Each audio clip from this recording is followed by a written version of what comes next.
Bloom by Kenneth Oppel. For Sophia, whose dreams started it all.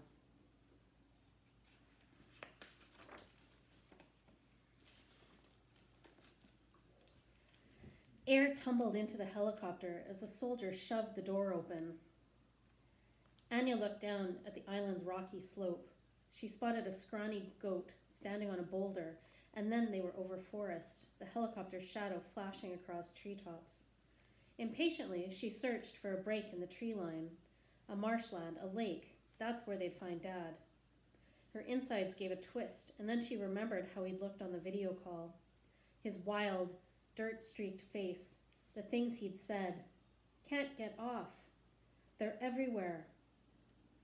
Above the pounding of the helicopter's rotors, the soldier shouted, "I'm not seeing any lake."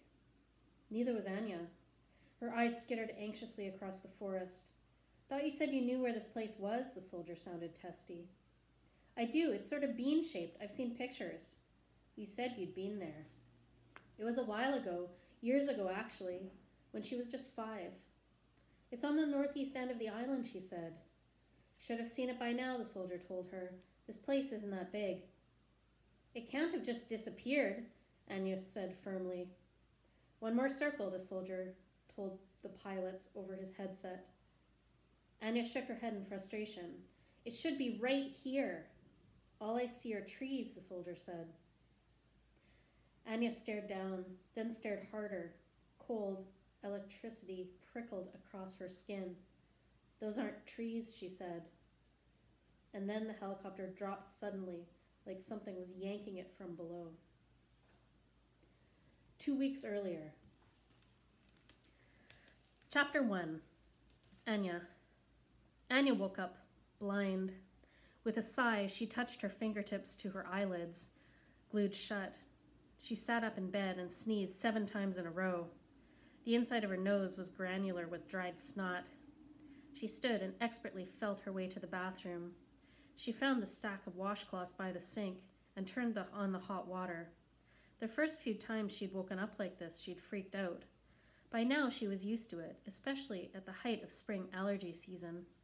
Patiently, she held the moist, warm cloth against each eyelid in turn, melting away the gunk. She slowly pried her eyes open and stared blearily into the mirror. "Where have you been all my life, you thing of beauty?" she said to her reflection. Her face was puffy around her eyes. Normally, she thought her eyes were one of her best features, but right now they looked piggy. The end of her nose was chafed and flaking from blowing it all the time. To jazz things up a little more, a new bouquet of pimples had blossomed across her skin.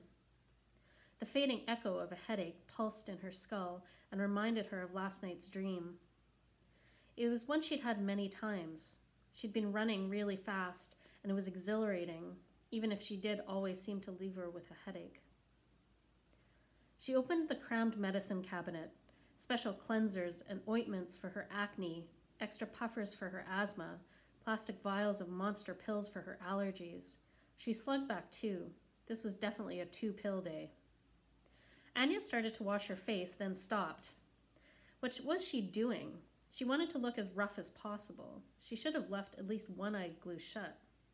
She dragged herself down to the kitchen, trying to shamble like a hunchback.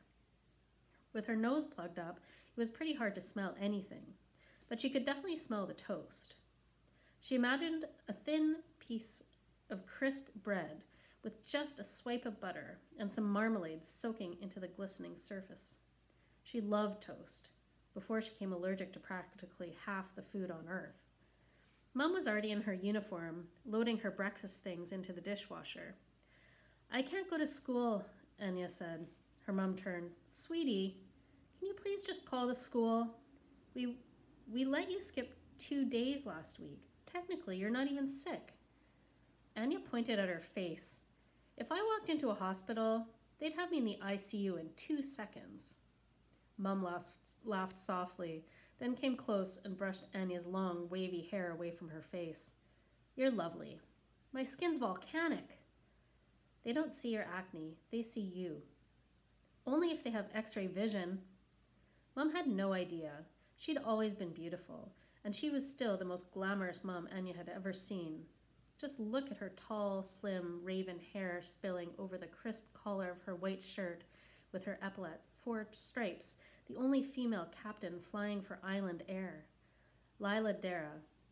Even her name was pretty.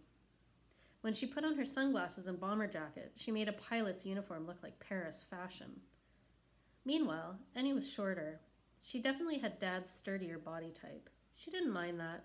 What she minded was her acne, and not being able to make it through class without having an asthma attack and feeling generally feeble. "Are you using the acne cream?" Mom asked. "At night." "You're supposed to do it during the day, too." "It smells bad. The doctor said it was important." "So I can be hideous and gross smelling?" "You are neither," her mom said, and gave her a hug. "If I stay home, I can work more on my history project." "Your marks couldn't get any higher, Anya." Anya gave a pitiful cough and wheeze. "There's gym today," she said, giving it one last kick at the can. "For gym, I will write you a note," Mom agreed. Anya sighed in defeat. Mom was not letting her off school today. Dad, on the other hand, might. "I've got to go. There's moong dal chila warm in the oven," Mom said. "Tell Dad not to forget the chutney." "Thanks." Anya knew that Mom herself preferred scrambled eggs and toast for breakfast, but for Anya, she often made the lentil pancakes folded over paneer inside. Lentils were safe, and even though she was lactose intolerant, for some unknown reason, paneer was one of those few cheeses she could handle. Also, the pancakes were delicious. Mom adjusted the knot of her black tie. "I'll be back for dinner." "Anywhere good today?" Mom flew float planes, usually de Havilland Beavers, and most of the runs between Victoria and Vancouver. But there were also plenty of charters between the Gulf Islands and even further north. "I'm bringing back a group that was sport fishing off Sonora. I'll probably come home smelling like salmon." She hastily wrote a note on the pad by the phone and handed it to Anya. "It gets better," she said, kissing her on the forehead. "See you, sweetie." She wanted to believe her mother. She wanted to believe that one day she'd bloom. She imagined a dull flower suddenly opening its petals, and they were dazzling, and everyone would look up from their phones and whip out their earbuds and gasp and say, "Where did that come from?" And "I've never seen anything so beautiful." She smiled at the fantasy and grabbed an apple from the fruit bowl, cutting it in half. She popped it into the microwave for 45 seconds. If she ate it raw, she got bumps all over her lips and a really itchy tongue. Basically, she was allergic to everything. Gluten, eggs, milk. She was allergic to smoke and dust. There were entire months she was allergic to. April was tree pollen, and May too. June was grass. July was still grass, but also mold spores, and then August and September were ragweed. It hadn't always been like this, just the last couple years. Now her picture was plastered all over the staff room like a wanted poster, alerting teachers to her food allergies and telling them where her EpiPens were. Anya carried one with her everywhere. She spooned some honey into her mouth. Someone had told her that local raw honey was a good way of curing allergies because it exposed you slowly to all the pollens in your area. She put the kettle on for her tea because someone else had told her that green tea was the healthiest thing in the world for you. When you lived on Salt Spring Island, people were always telling you the best things to eat and drink, things to make you wise and healthy and live forever. Dad came into the kitchen, bringing with him the smell of soil. No matter how often he showered, he still smelled like leaf mold and pine needles and had a line of dirt under his fingernails. He wore the same green merino wool sweater pretty much every day, even though it had frayed at the elbows. He mostly kept his beard tidy, but sometimes it started creeping out of control, like the unruly plants he studied. Dad was a botanist with the Ministry of Agriculture and worked at the island's experimental farm. When she was younger, Anya thought an experimental farm was a lot weirder and cooler than it turned out to be. She'd imagined giant cows and chickens and the size of velociraptors, but in reality it was just a bunch of greenhouses and scraggly plots with boring-looking plants. His specialty was grasses, which her friends thought was hilarious. "Hey, Anya, can your dad score us some grass? I hear he grows the best weed." Really, his specialty was figuring out ways to stop things growing, like invasive species that shouldn't have been here, but were, and were making life miserable for other plants. How are you? Dad asked. I was thinking maybe I should live in a bubble, Anya said. Bubble? Dad said, opening the oven and peering in at the pancakes. Are these for me? No. I'd like two, like a giant hamster ball. They're called blorbs or something, except mine would filter out all allergens. Dad set the plate of mung dal chila in the middle of the breakfast table and sat down. So you just roll around in it? Pretty much, Anya said, helping herself to the lentil pancakes. I could roll to school. That hill might be tricky, Dad said. I'd have to get up some speed. Anyway, they could clear space at the back of the classroom and I'd just kind of wobble around. They could pass you Anya-friendly snacks through the airlock. Anya couldn't help grinning. And maybe one day I'd meet a boy just like me and we'd get a bigger bubble and raise a family of bubble babies. Dad nodded thoughtfully. I think this is a very good idea. Can you please call school and tell them I'm sick? No, Dad said sympathetically, but I'll give you a lift. For the past 2 weeks, Anya had been eating lunch with Teresa in the small room off the library where they worked on the yearbook. It was due at the printers in 10 days, and they were rushing to finish layouts. At the start of the year, a ton of people had volunteered for yearbook, and then all dropped away until it was just her and Teresa. Anya didn't mind. She got Teresa to herself. Teresa was a few years older and smoked and wore her boyfriend's shirts, and there wasn't nothing she hadn't read.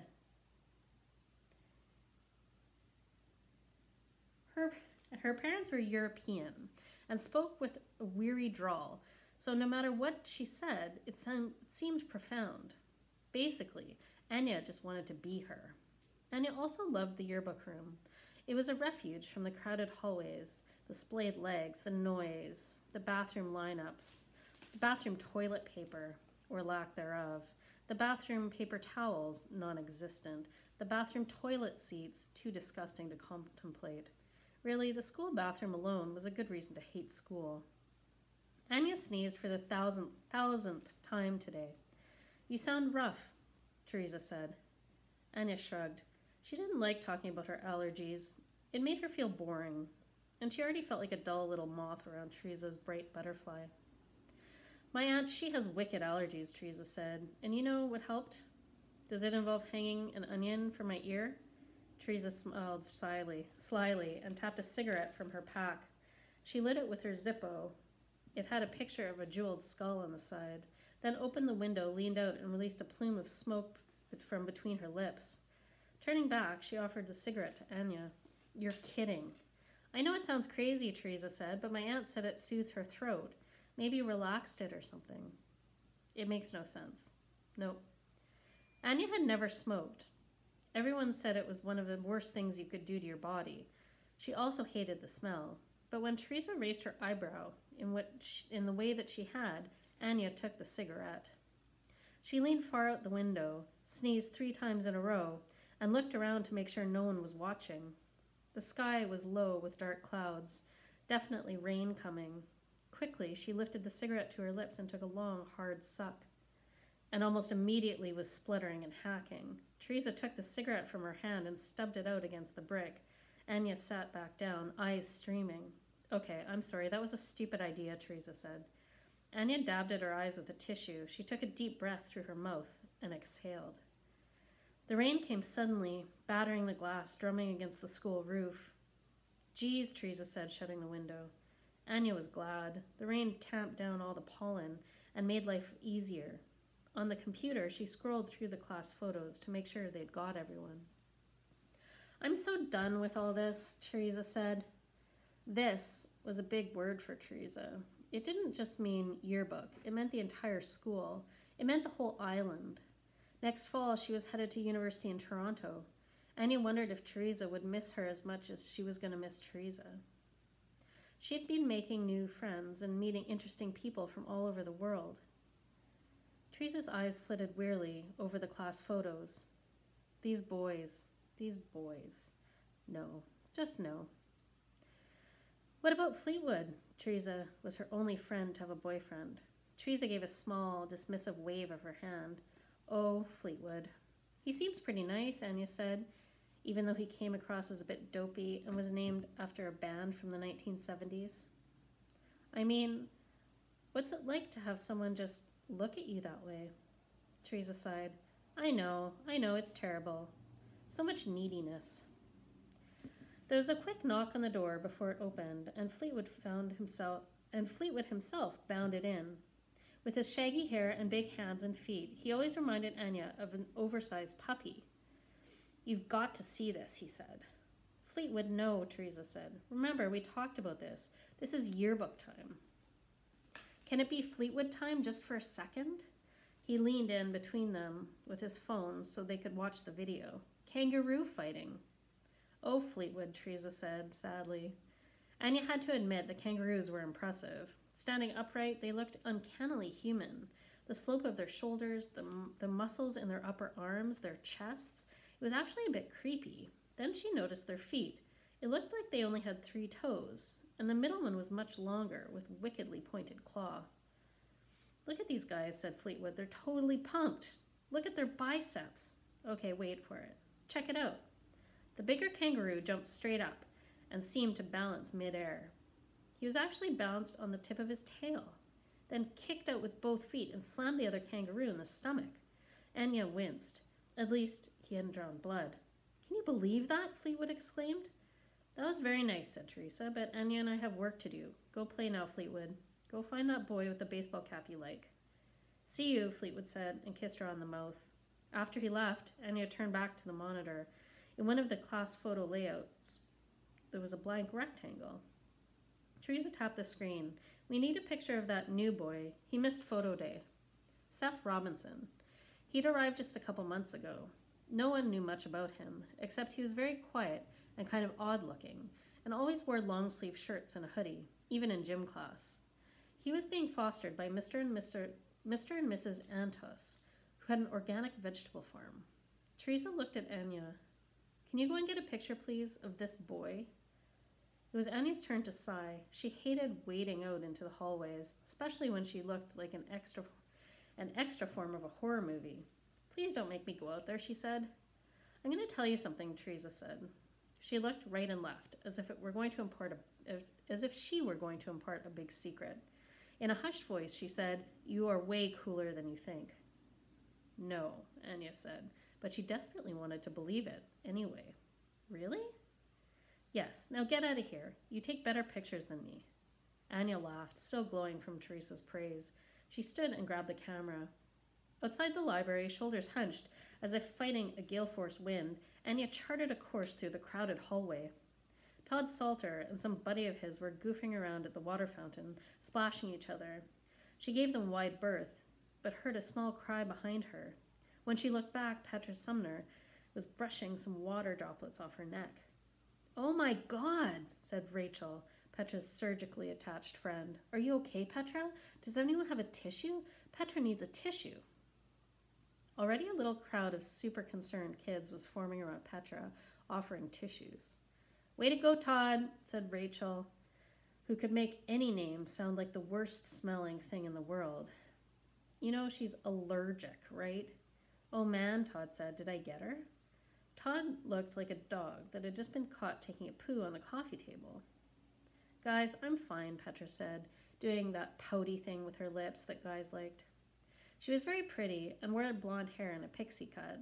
Anya had read that you have to have a beautiful face to carry it off, and Petra Sumner definitely did.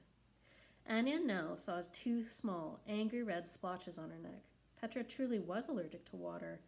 It was incredibly rare.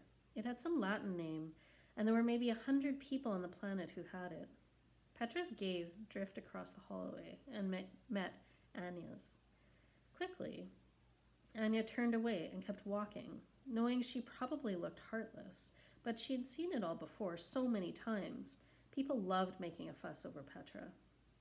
Anya had been there when her allergy started. When they were little, she and Petra were best friends. The 2 of them spent half the summer at the community pool.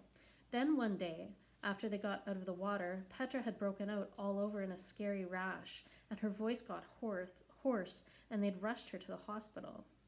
It wasn't long afterward that Anya's own allergies started up, like some weird curse. The difference was that Petra was still beautiful, but Anya wasn't. Not when she was wheezy and snotty and had acne spread across her face. Petra had dumped her pretty fast. Whenever Petra got a splotch, everyone was all over her asking if she was okay. Anya could probably swell up to the size of a giant cinnamon bun, and people would just go, ew, and step around her. Petra's allergy was adorable and heartbreaking. Anya's was just gross. Anya found Seth Robertson sitting hunched at the bottom of the north stairs, nibbling a sandwich and drawing on a sketch pad. It was funny to find him here because she sometimes sat by here herself, despite the crumpled yellow tissue that had been on the floor for almost 2 years. Battery issue. There it was, lurking in its shadowy corner. This was as deserted as the school got right here. She liked it that Seth was somebody who hid himself away too. It made her feel less awkward meeting him. Also, Teresa's words still chimed pleasantly in her head. Cooler than you think. Seth had an almost handsome head, but his body seemed out of proportion. Maybe it was just the hoodie and flannel shirt that made his chest seem so barrel-shaped, while everything else was skinny. Skinny, stooped neck, long skinny legs and jeans, bony hands jutting from 2 short sleeves. Anna caught a glimpse of a small scar on the underside of each wrist. She wondered if he cut himself sometimes, but the shiny round patches looked more like cigarette burns. Had someone done that to him? Or had he done that to himself? Either way, it made her feel heavy and sad. He still hadn't looked up from his sketchbook, and it couldn't see much of the page, but she got a glimpse of a wing, and the way he'd drawn, it made it look like it caught the wind. There was a sense of incredible speed. How had he done that with so few lines? Wow, that's really good, she said. Now he looked up, startled. He closed the book in his lap and leaned forward as if protecting it. Swiftly, he pulled his sleeves down over his wrists. It looked like a move he did a lot. Anya found his gaze unsettling. It was the gaze of a startled animal waiting to see what you were going to do next. I'm Anya Riggs, she said. I think we're in the same math class, yeah. She was surprised and pleased that he'd noticed. She felt a sneeze coming on but managed to stop herself. Do you draw a lot? He shrugged. It's nothing, just sketches. Well, I'm working on the yearbook and we could use some good artwork. He looked at her, unblinking. It made her nervous when people looked at her too intently. She always wondered what exactly they saw and whether they thought she was hideous. It makes the layout a lot more interesting, she sneezed and had to pause to blow her nose. I mean, we've got a lot of Melanie Drake stuff, but there's only so many unicorns you can take. You know what I mean? But your stuff looks a little edgier. Yeah, maybe, he said, and Anya knew that that was a no. Anyway, like I said, I'm working on the yearbook and we need a photo of you. He looked at the camera around her neck. Do you have to? Anya laughed in surprise. She'd never had that reply before. No, we don't have to. What happens if I don't?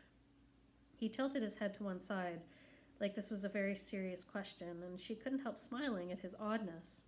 She found him just the tiniest bit adorable. Well, nothing.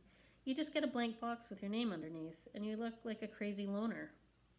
That got a smile out of him. Okay, let's do the picture. Can you come out where there's a bit more light? He got up and shambled closer. She caught a whiff of him. Not unpleasant exactly, like warm celery. Do I have to smile, he asked. Just do your thing, she said, looking through the viewfinder. He looked at her straight on. He didn't smile. His eyes were slightly too close together, but it didn't make him look goofy. It made him look incredibly focused, like a bird of prey. It was still raining hard as Anya walked home from school. She took a deep breath. The air smelled wonderful. When she inhaled, her whole chest felt like it was filling, which was rare. She'd hardly sneezed at all. She turned up their driveway. Having a botanist for a father did not mean that their front yard was a wonderful wonderland of sculpted bushes, exotic flowers, and ornamental trees. Quite the opposite. Dad never paid the yard one bit of attention. He was, after all, more of a weed man. Their yard was definitely one of the weediest going. Scraggly cedar shrubs lined the driveway, except for the gap where nothing grew. The dead patch was a bit of a family legend. Every so often, Mum tried to plant something there, and it would die within weeks. Another cedar, a fern, a hydrangea, native drought-resistant ground cover, it all croaked. Dad said they should just plonk down a garden gnome and call it quits. As Anya walked past the dead patch, she stopped. Rain dripped from the edges of her umbrella. Her first thought was that someone had jammed a stake into the dead patch. She went closer. From the muddy earth, a black shoot jutted a full foot high. It was sturdy, its sheath bristling with a spiral of tiny hairs. The very tip of the plant was pointy. This thing hadn't been here in the morning. She would have noticed it, which meant that it had grown a full foot in a matter of hours. In the dead patch, where nothing grew.